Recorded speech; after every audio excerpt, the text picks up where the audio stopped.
Alright everyone, Cowboy Trades here, back with another update. So in this video I wanted to talk to you about why I think this week commencing on the 7th of November is going to be extremely pivotal for Bitcoin and the equity markets. Now, as always, I'm going to be giving you the news and important market events leading up into this week's CPI report. I'm also going to run you through my full thoughts on this week's inflation outlook. We're also going to dive into some charts at the end of the video and wrap up on my price targets for Bitcoin and the S&P 500. Also, before we start, you know the drill. If you do enjoy my content and find value in today's video, please help me to get these videos trending by hitting that like button, leave a comment, share the videos with your friends. So with all that said, let's dive right in. So let's start off with the key market events that will be leading price action for this week. Now, really, there's only two things that I've got my eyes on. Number one, this is going to be bond sales. Number two, it's going to be the CPI report. So right off the back, we're starting off with the bond sales. On Tuesday, as you can see, we've got the US 3-year note auction, which is going to be followed up by the US 10-year auction on Wednesday. Now, the 10-year and the 2-year, they basically follow in tandem. If you look at the charts, they have the exact same ebbs and flows, but the 10-year is far more important. So let's look at the chart for the 10-year, but just know when I'm talking about the 10-year, it really means exactly the same for the 3-year as well. So if you're an OG of the channel, then you already know how these bond auctions affect the prices in the market. Now, we've been looking at the US government debt, also known as the US government bonds. Specifically on this chart, once again, we're looking at the 10-year yields.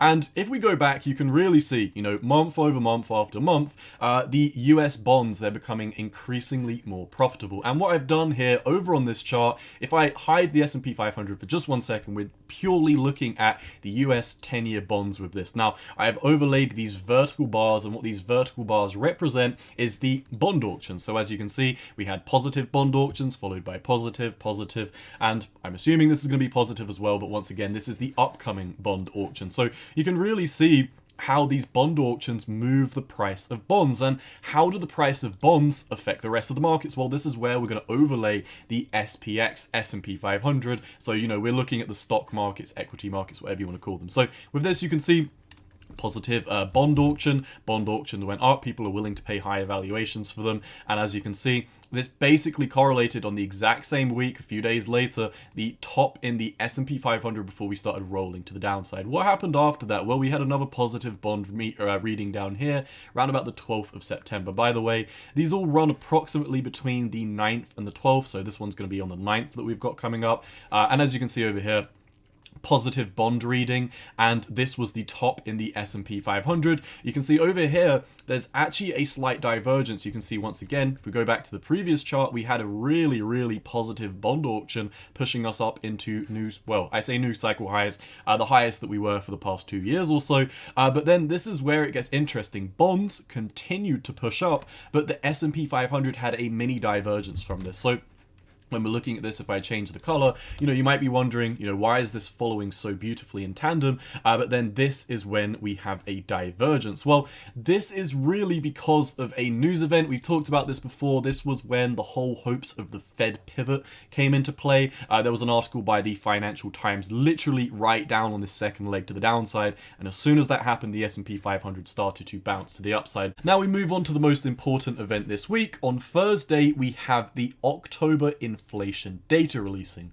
The markets are currently predicting a 8% forecast for headline inflation year over year. This would imply that it would be coming down a significant amount from its 8.2% that it's currently at right now, with forecasts for core CPI to head down to 6.5% year over year from 6.6%. Now, here's why I think consensus is too low for inflation estimates, and subsequently why I believe the markets are due for a world of pain following the most important market events on Wednesday and Thursday.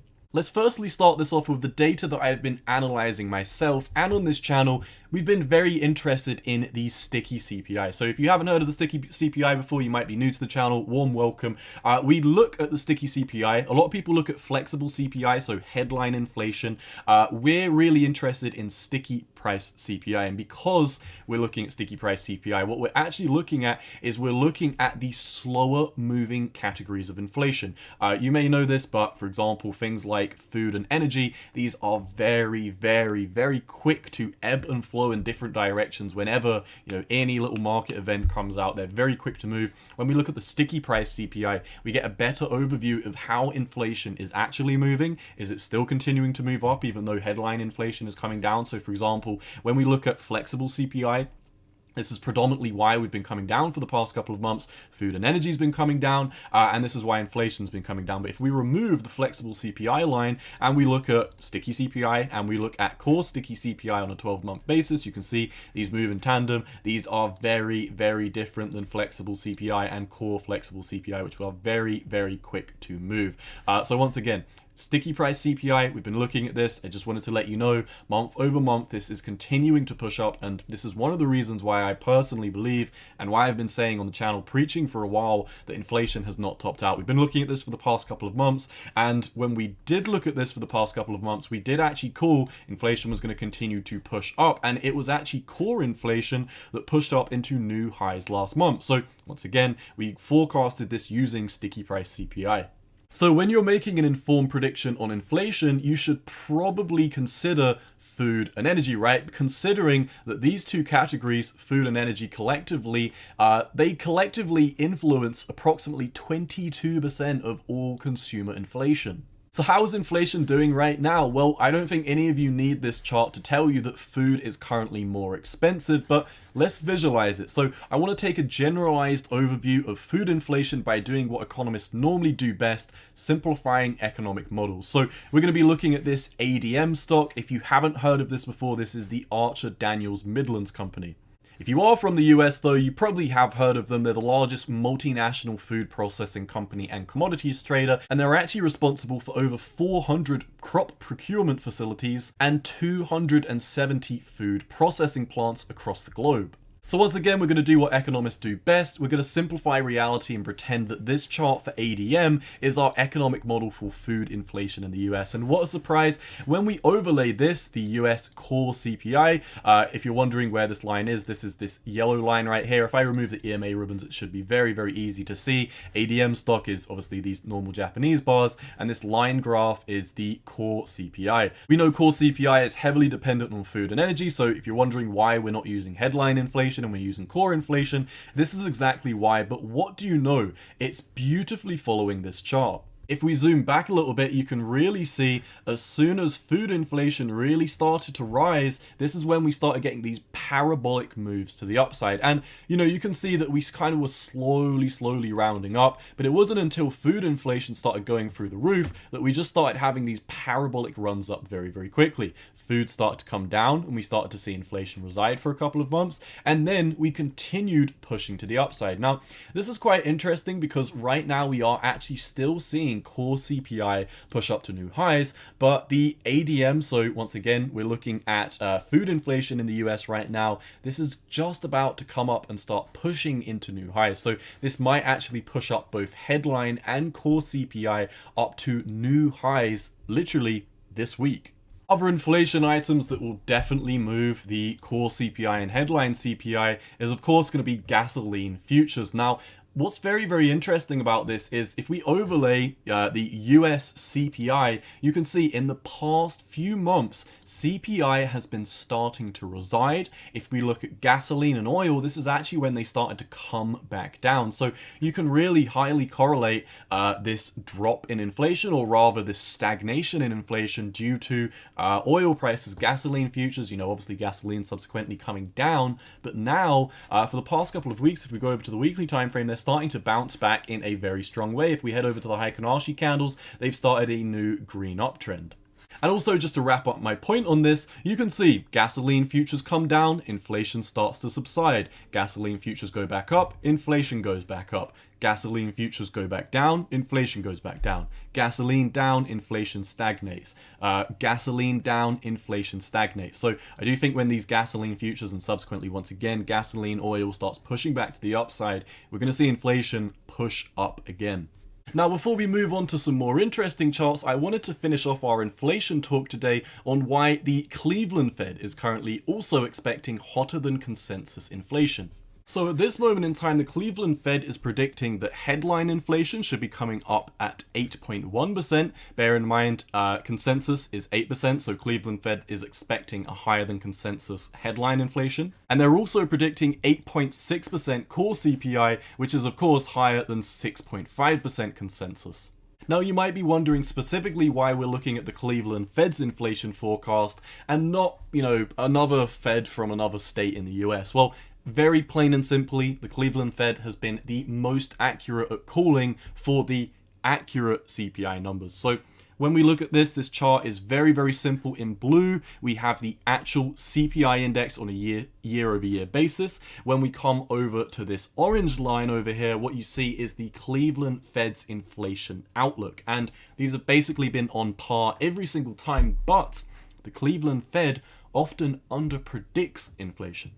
Yes. So what do you think is going to happen when, the Cleveland Fed specifically is predicting a higher than consensus CPI and higher than consensus core CPI? Well, if this does tie into what we've been having before, inflation's probably going to be higher than their estimates, meaning inflation's going to come out way higher than consensus. This is my personal opinion for what's going to happen this week on Thursday. But let's look back. You can see, for the first few times, December, January, February, the inflation outlook was pretty much right on par. Sometimes they over-predicted it, but from there you can see during March they under-predicted, during April they under-predicted, May under-prediction, June, July they under-predicted all of these. August they slightly over-predicted it, September right on par, October under-predicted, November under-predicted, December under-predicted, January under-predicted, February underpredicted, March underpredicted, April underpredicted,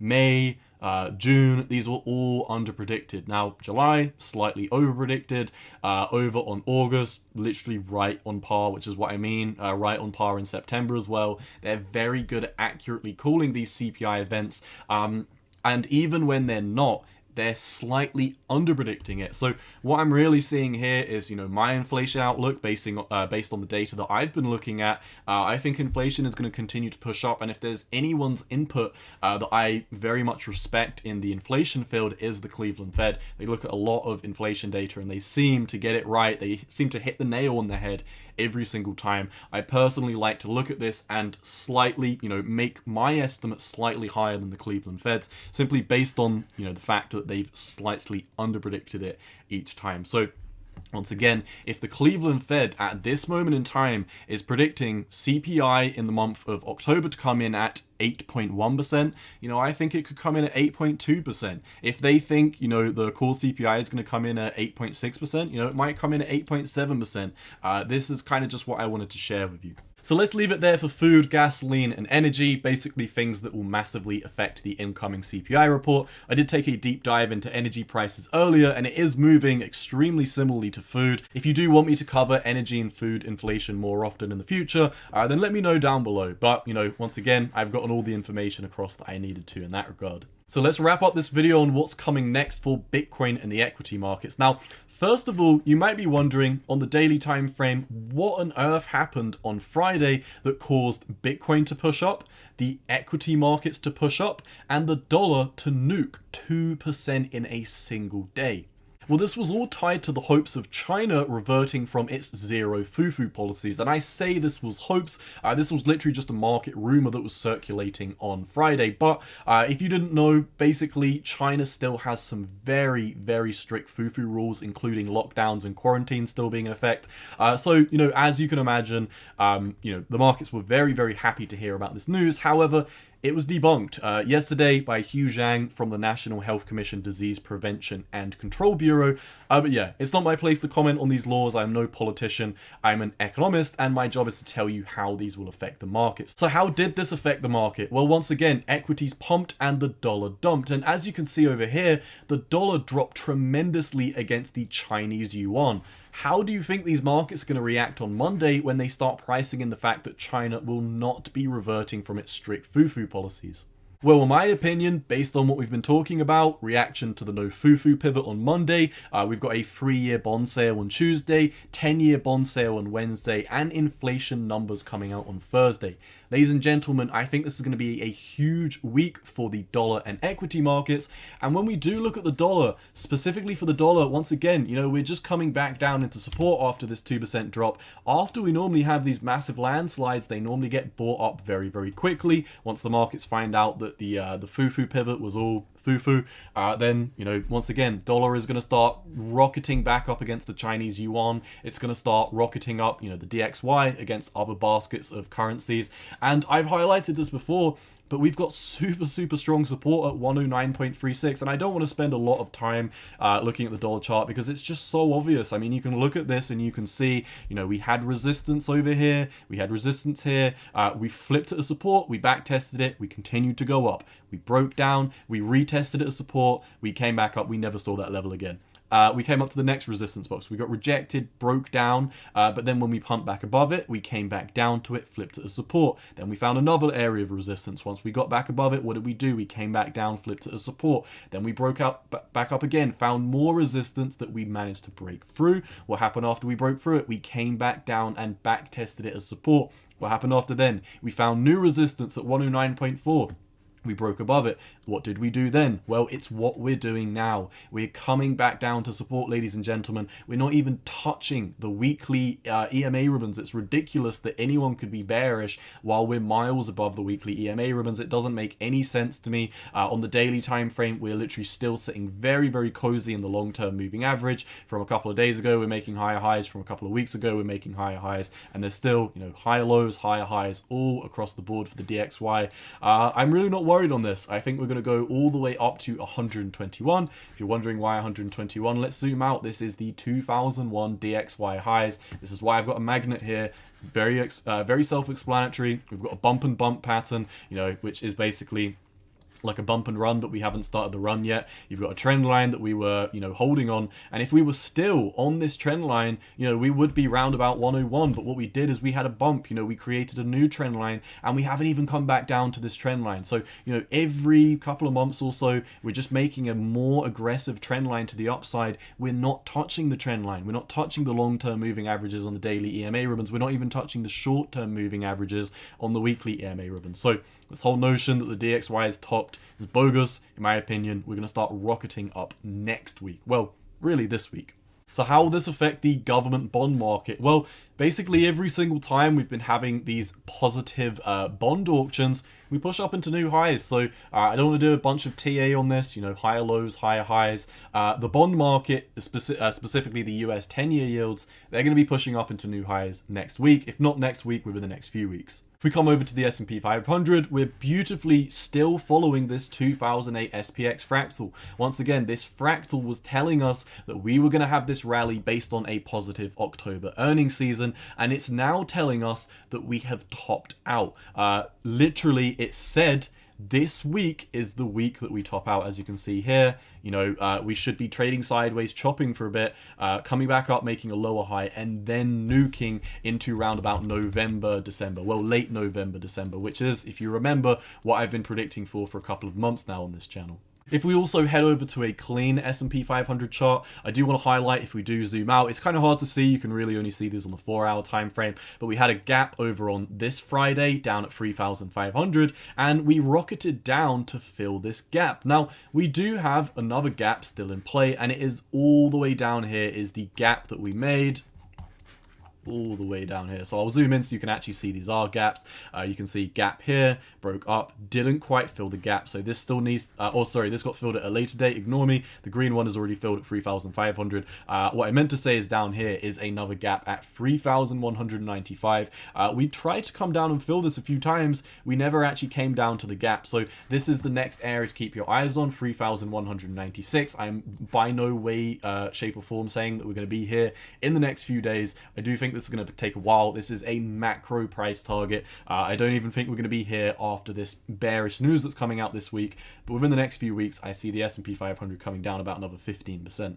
Also, if government bonds start to push up following a positive auction on Tuesday and Wednesday, then people are going to start pricing this into options. This is going to mean that the VIX is going to absolutely explode to the upside because the VIX, after all, is the volatility index for the S&P 500. How does it calculate volatility? It calculates volatility based on the 30-day forward cycle of expirations in options. So bond market goes up, people are going to start pricing that into options. That is going to start pricing into the volatility index for the S&P 500. That's going to ruin consumer confidence, and it's going to all spiral to a negative week for the equity and crypto market. So literally everything that we've talked about in this video beautifully ties together for, once again, a negative crypto and equity market this week.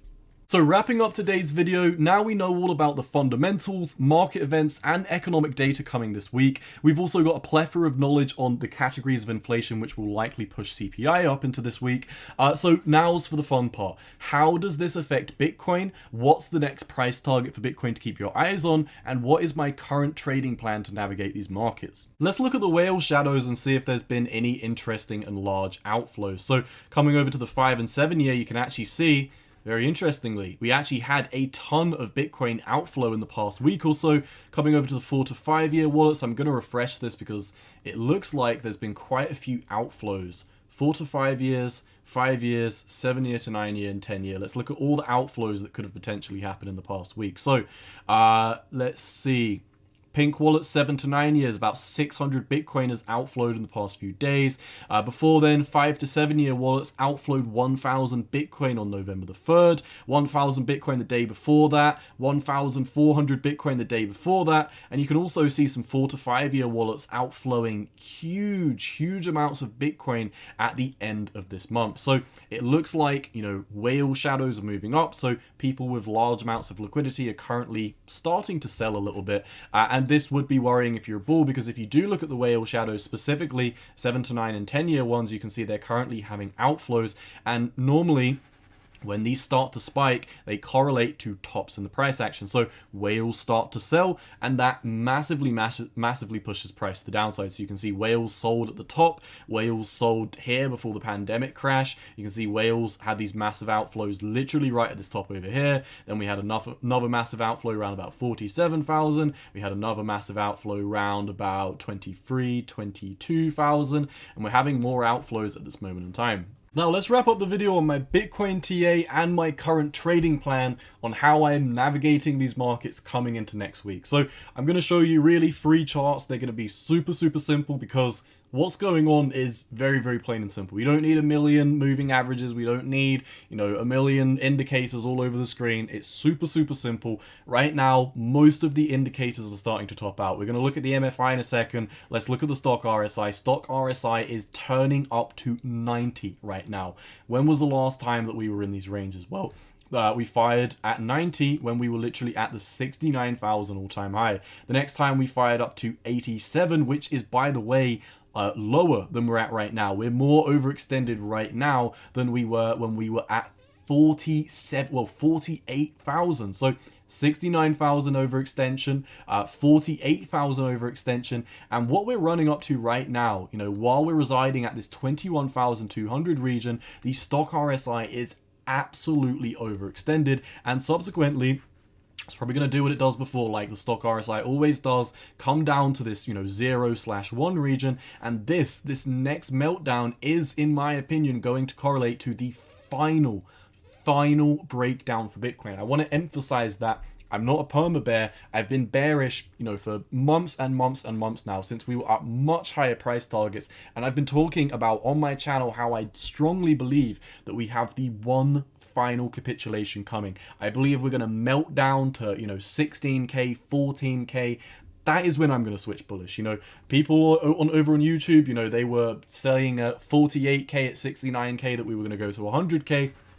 Cowboy's been telling you price is going to go to the downside, save your DCAs for lower price targets, and we're almost there. We're literally almost there. This final capitulation is right around the corner. Now, in terms of this chart, I really just want to show, some of these indicators such as the stock RSI. Our oscillators are topping out. I'll show you the MFI in a second. We've just completed, or we are completing, a reversion to the mean. At this moment in time, you can see from the 69,000 high, we broke down.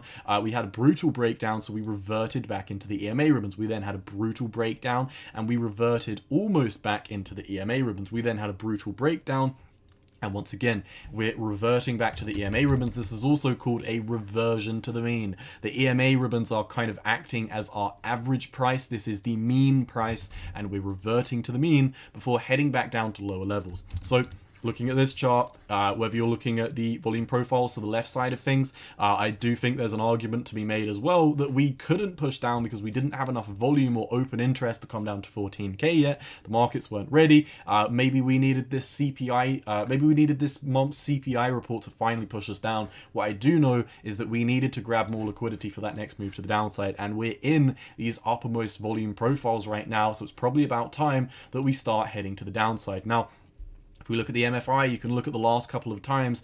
MFI has come up to these overextension levels. We came up to 85. We had this top round about the 48,000 region. We started breaking down. MFI came up, and this is when we've started to form a downtrend. Now, I'm drawing this as a line of best fit. You can draw it like this if you want. Once again, I'm just drawing between the data points to get the average line or the line of best fit for this. So you can see overextension in the price action correlates to this overextension in the MFI. Since then, massive landslide in the MFI, huge spike back up, and when you started rolling down on the MFI, that meant there wasn't enough money in these markets.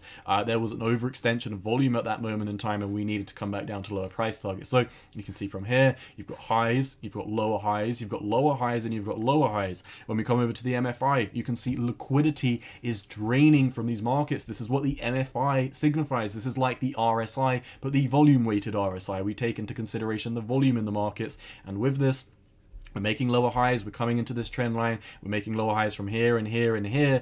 So in this chart, it looks like we're coming down. And how do I know again, from another perspective, that volume is decreasing from these markets? Well, we've been looking at the E-mini futures book depth on the Chicago Mercantile Exchange Group. You can see the mid price in the past couple. Well, really, like we talked about on the channel, we told you that there were going to be a lot of sales in the first week for the stock market, and we also said there was a lot of options expirations, a short covering was going to take place, and we said volume is going to come into these markets on the first week of November, and that is exactly what we did. We had a massive inflow of volume. The mid price went up, and once again we reverted back to the mean on the mid price, and now we're starting to head back down. The book depth is going down, so this is going to entail decreased liquidity conditions in the S&P 500, the equity markets, the bond markets for some bonds, also the cryptocurrency markets. The liquidity is draining, and this is why when we were looking at this MFI,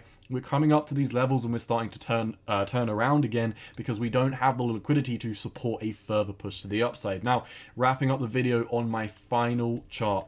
We talked about that concept of a liquidity grab in our last chart, and you can also see this in this one.